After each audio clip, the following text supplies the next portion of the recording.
Lily, be a dear and clean up Tommy's room. She'd say, not really asking, but telling. One day, Richard caught wind of this arrangement. She's not his maid, Sarah, he protested. He needs to learn to clean up after himself. That's when Mom burst into tears, pulling out her ultimate weapon. I knew it. You love her more than your own son. How can you treat Tommy this way? I watched Richard's face fall, saw the fight leave his eyes. He looked at me apologetically, then raised his hands in surrender. Fine, have it your way, he said quietly, walking away. After that, he stopped arguing with Mom about Tommy. But the look he gave me said everything. He hadn't given up on me, even if he'd given up on fighting with Mom. It was a small comfort, but sometimes small comforts are all we have. High school graduation day was bittersweet. As I stood in my cap and gown scanning the crowd, I spotted Richard beaming proudly. Mom was there too, but she kept checking her phone, probably texting Tommy's babysitter. Later that evening, Richard called me into his study. I've been saving up, he said, pulling out a folder full of college brochures. You can go wherever you want, Lily. Sky's the limit. Before I could respond, Mom burst in. You can't be serious, she exclaimed. That money should be saved for Tommy's future. He's going to need it more.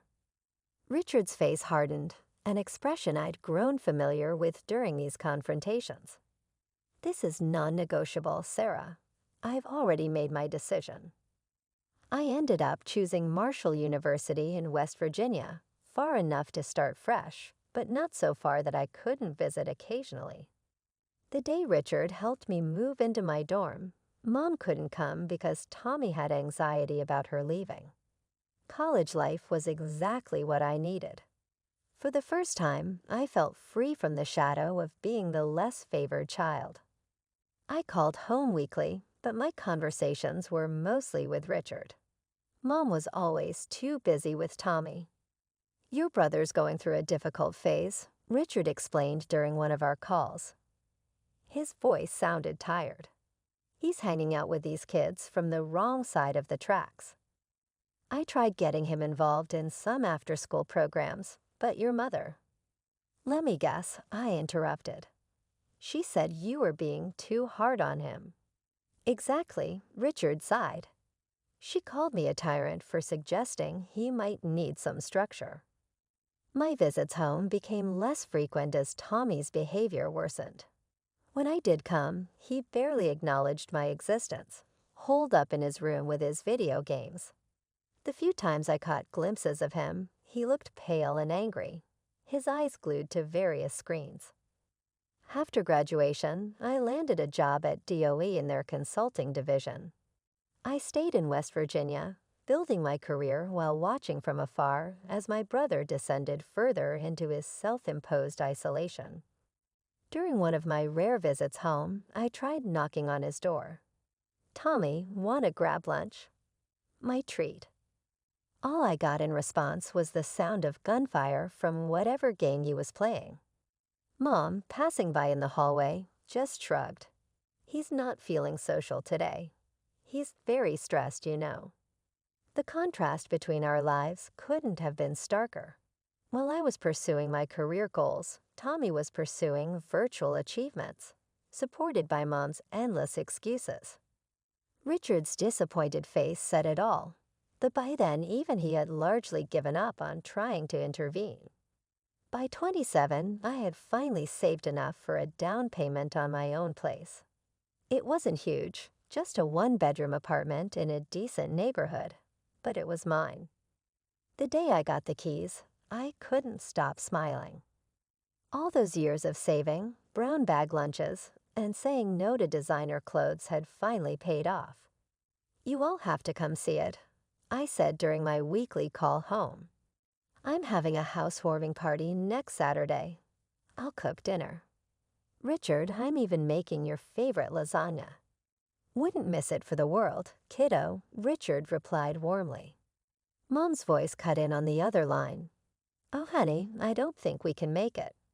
Tommy has plans that day. Plans? I couldn't keep the skepticism out of my voice. What kind of plans? Very important ones, Mom said vaguely. I could hear Tommy's video game blasting in the background.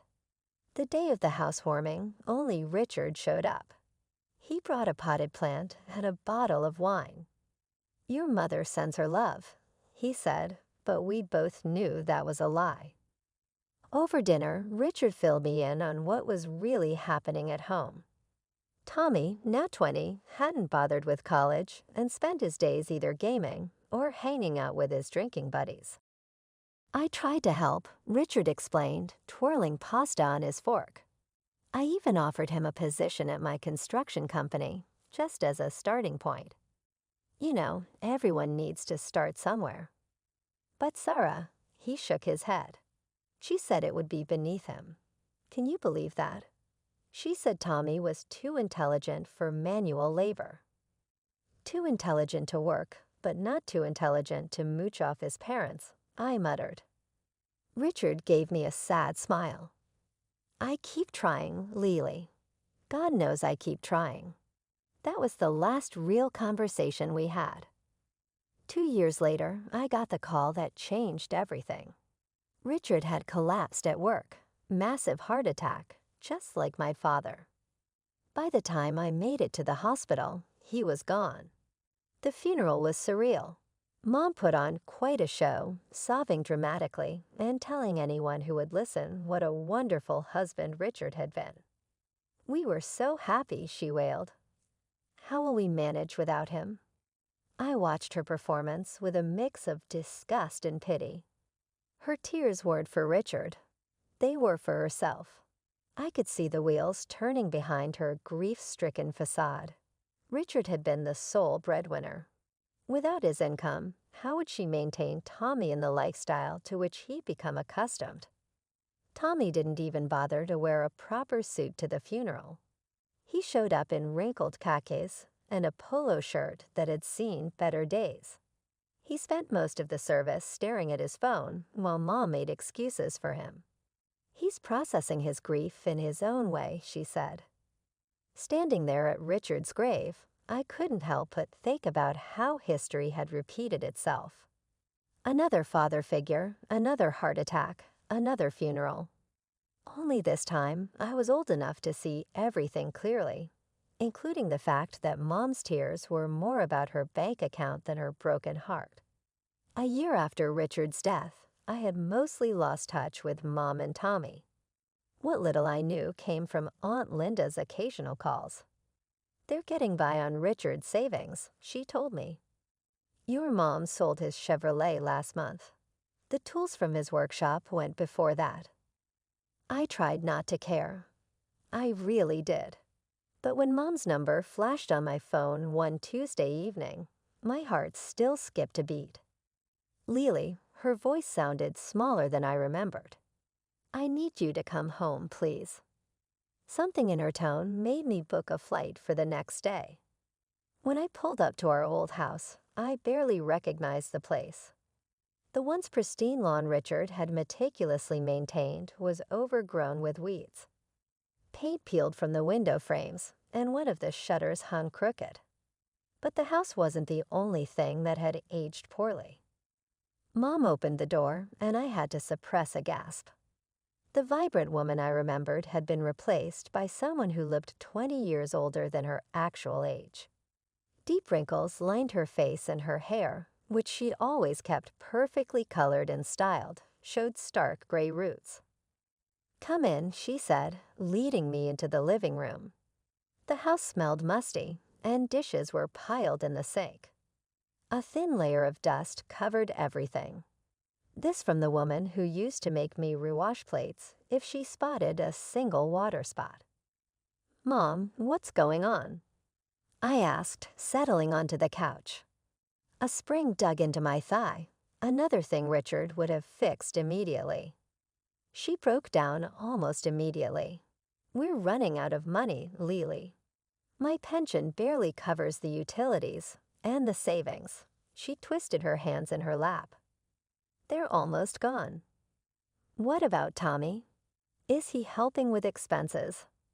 Mom's face did this complicated dance between embarrassment and defensiveness. He's looking for work. It's not his fault. These employers, they just don't understand him. The last place wanted him to start at 8 o'clock a.m. You know Tommy's not a morning person. And the one before that expected him to do manual labor with his intelligence.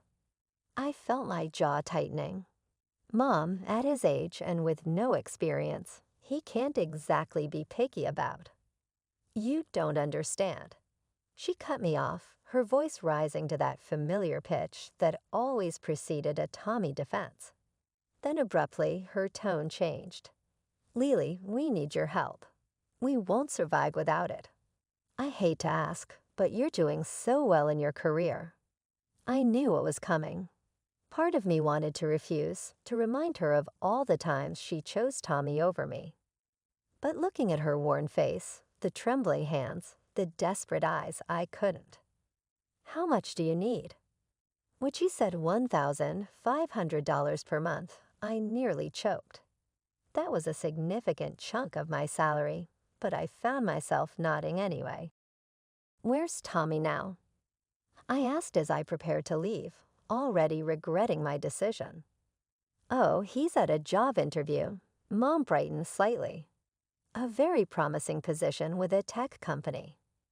Through the window, I could see Tommy's bedroom light on and the familiar flicker of his computer screen. Some things never changed. True to my word, I set up an automatic transfer of $1,500 to Mom's account every month. Each time I saw that deduction from my bank balance, I told myself it was the right thing to do, even if it meant postponing my own plans for a bigger apartment or a new car. I started visiting more frequently, though each visit felt like walking into a time capsule. Tommy was always there, either glued to his computer screen or sprawled on the couch with a beer in hand. How's the job search going? I'd ask. Mind your own business. He'd snap, or sometimes just grunt, and turn up the volume on his game. During the holidays, I couldn't stand seeing the living room in such disrepair.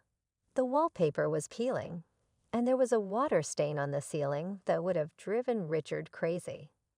So I spent my Christmas bonus hiring contractors to fix it up. When Mom sprained her ankle in February, I called to check on her. Oh, it's not so bad, she said, though I could hear the pain in her voice. Is Tommy helping you? He's busy with some online interviews. I hired a home health aide the next day.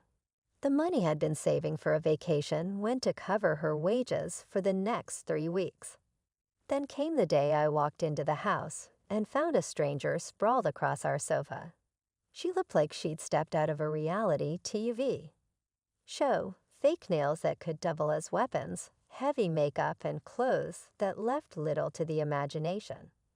She was scrolling through her phone, surrounded by empty chip bags and soda cans.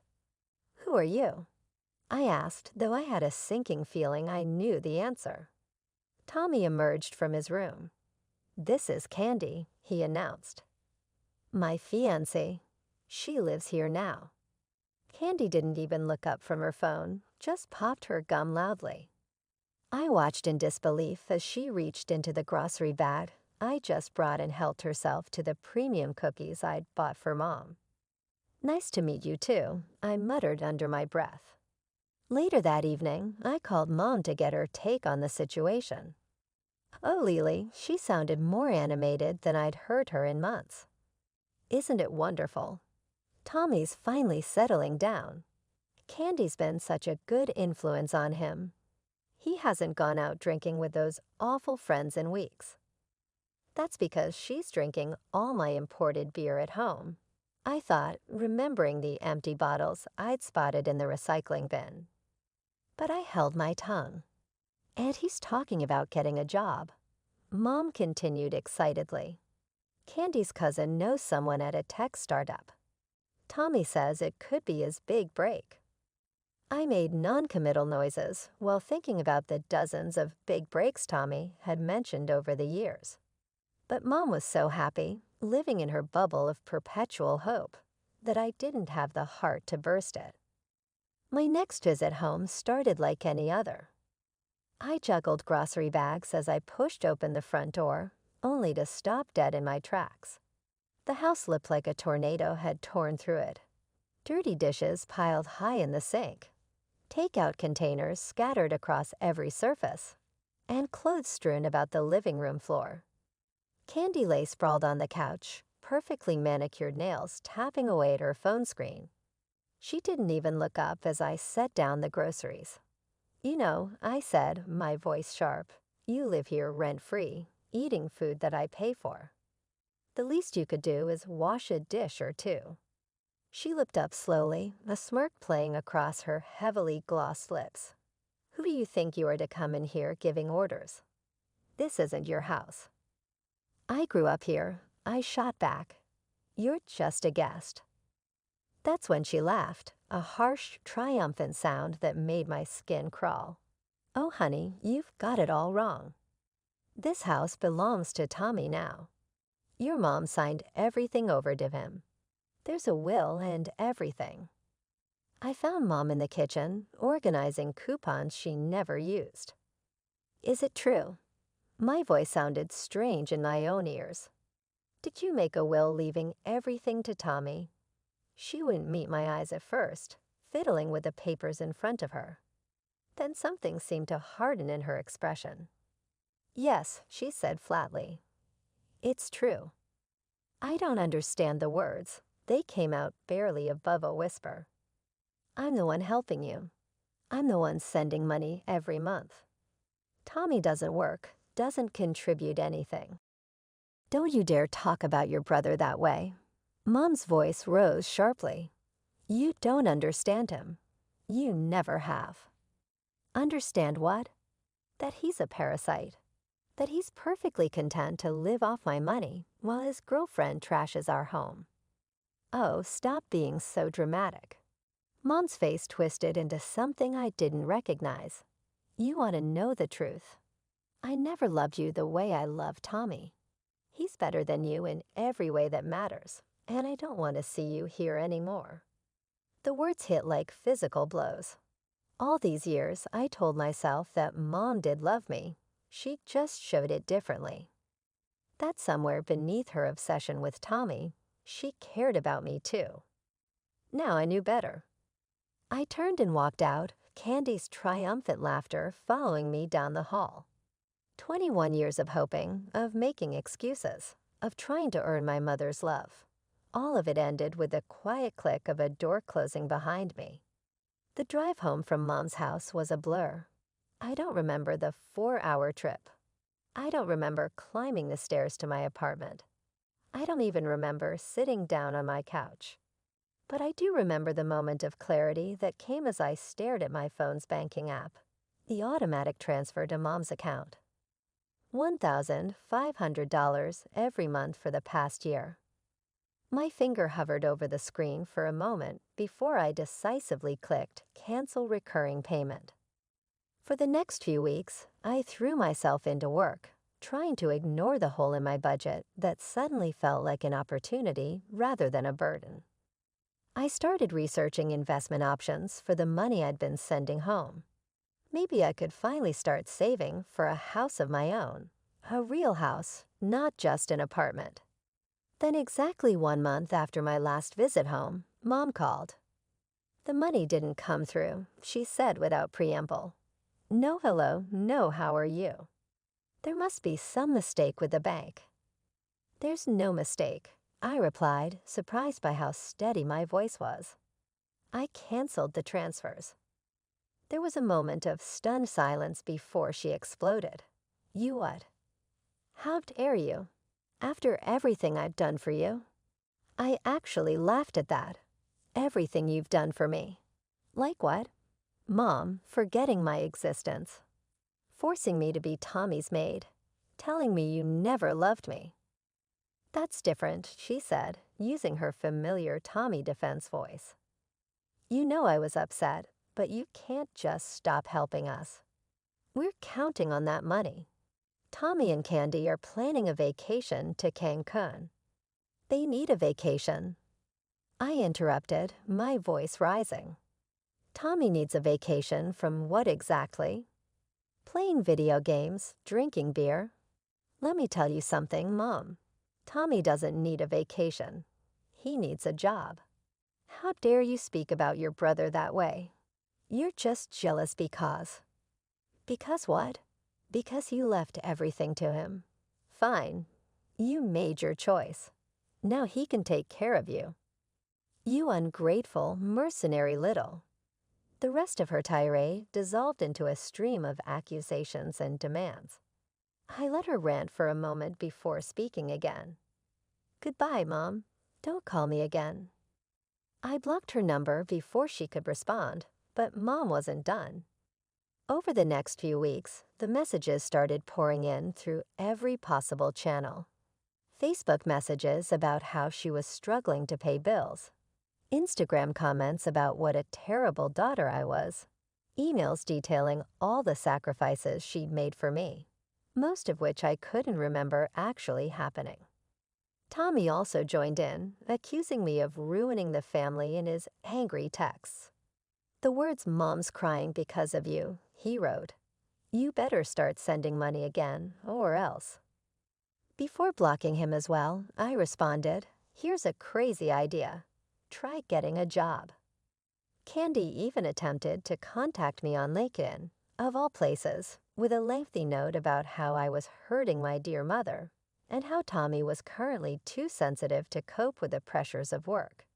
At the very least, I had to respect her inventiveness. Now 6 months have passed. For the first time in my life, I don't feel bad about not knowing how they're doing. Perhaps they've finally come to the realization that Tommy must provide for himself. Perhaps they're waiting for me to give in and begin sending money once more. Perhaps they managed to influence someone else. Actually, I don't have to know. I am aware, however, that the $1,500 I used to provide them each month has been utilized to put a down payment on my own home. I'm aware that I sleep better at night now that I'm not distracted by calls that make me feel guilty or angry messages. Richard would undoubtedly be pleased with me for at last advocating for myself. I observed a "now hiring" sign at a building site the other day when I was driving by. I briefly considered snapping a photo and emailing it to Tommy, but I decided to just smile and continue driving. My troubles are no longer their problems. I'm finally free after all these years.